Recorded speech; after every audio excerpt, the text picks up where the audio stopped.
Icarus, the young and ambitious son of famous craftsman Daedalus, had always dreamt of flying. One day, while they were imprisoned either in a large tower or the labyrinth itself because King Minos suspected them of revealing secrets, Daedalus conjured up a plan to make their escape. He constructed wings made of feathers, threads from blankets, clothes, and beeswax as adhesive to hold the feathers together. As they prepared to take flight, Daedalus warned Icarus of the dangers of complacency. "Fly neither too low nor too high," he cautioned, "for fear that your wings become damp from the sea or melt from the sun's heat." As they soared through the sky, Icarus was exhilarated but also impatient. He wanted to fly higher and higher until he was as close to the sun as possible. His father's warnings fell on deaf ears as Icarus flew too close to the sun, and his wings began to melt. Trying to save himself, Icarus flapped his wings harder, but it was too late. The beeswax holding his wings together melted completely, and he fell uncontrollably to his death, drowning in the sea below. This tragic story gave rise to the idiom, "fly too close to the sun." Interestingly, some versions of the tale suggest that Daedalus and Icarus managed to escape by ship, giving a contrasting image to the infamous image of Icarus falling from the sky. Icarus, the son of Daedalus, was a curious and adventurous boy. He had always dreamt of soaring through the sky like a bird, and his father had heard his constant pleas.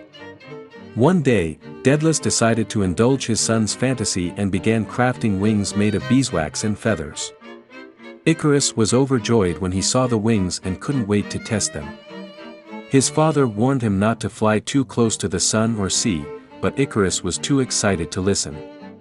As soon as he took off, he felt invincible. He flew higher and higher, the sun blazing hot on his back, and the sea reflecting like a mirror below him. But soon, Icarus' joy turned to horror as the wax holding his feathers together melted from the heat of the sun. His feathers fell away one by one, and he plummeted towards the sea. Daedalus watched his son fall helplessly, unable to rescue him in time. Icarus hit the water with a loud splash, and his wings floated away like discarded toys. Distraught by the loss of his son, Daedalus named the nearby land Icaria in memory of him. The sea where he drowned was henceforth known as the Icarian Sea. After the tragic incident, Daedalus hung up his own wings as an offering at the Temple of Apollo in Sicily. Some versions of the story claim that Icarus made his escape from Crete by boat. However, he fell overboard and drowned en route to Sicily. Heracles, the Greek hero, erected a tomb for him, and the people of Icaria worshipped Icarus as a hero and demigod. Despite the cautionary tale of Icarus' tragic end, the people of ancient Greece were fascinated by the idea of flying.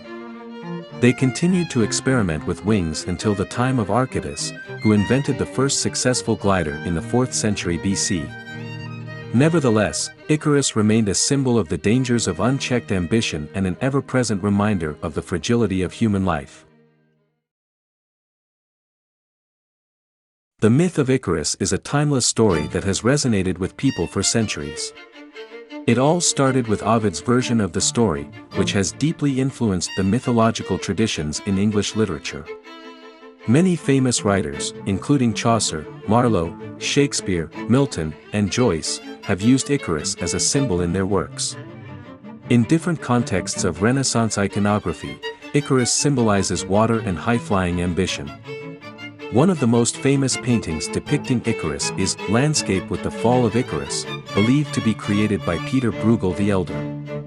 This painting has inspired two of the most notable ekphrastic English-language poems of the 20th century, Musée des Beaux-Arts, by W. H. Auden and Landscape with the Fall of Icarus, by William Carlos Williams.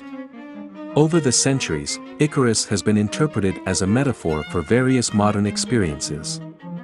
Nancy Chen Long's It Should Have Been Winter and Alan Devenish's Icarus Again explore themes of daring to push beyond limits.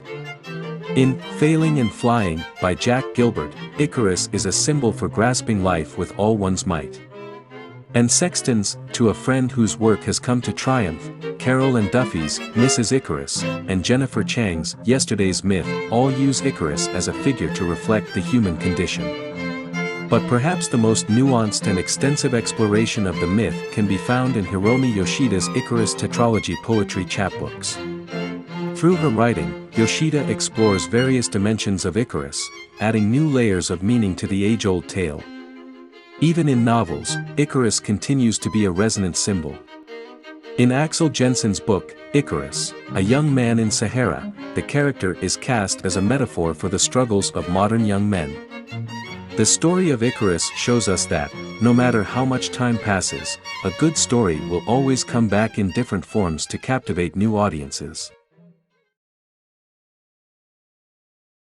Once upon a time, on the island of Crete, there lived Daedalus and his young son Icarus. Daedalus was an ingenious craftsman who was well known for his creations. One day, the ruler of Crete imprisoned Daedalus and his son on the island to prevent them from leaving. Daedalus, determined to escape, decided to craft a pair of wings made of feathers and wax for himself and his son. He warned Icarus not to fly too close to the sun as it would melt the wax. As they took flight, Icarus was awestruck by his newfound ability to fly and began to soar higher and higher, disregarding his father's warning. Eventually, the heat of the sun melted the wax holding his wings together, causing Icarus to fall into the sea and drown.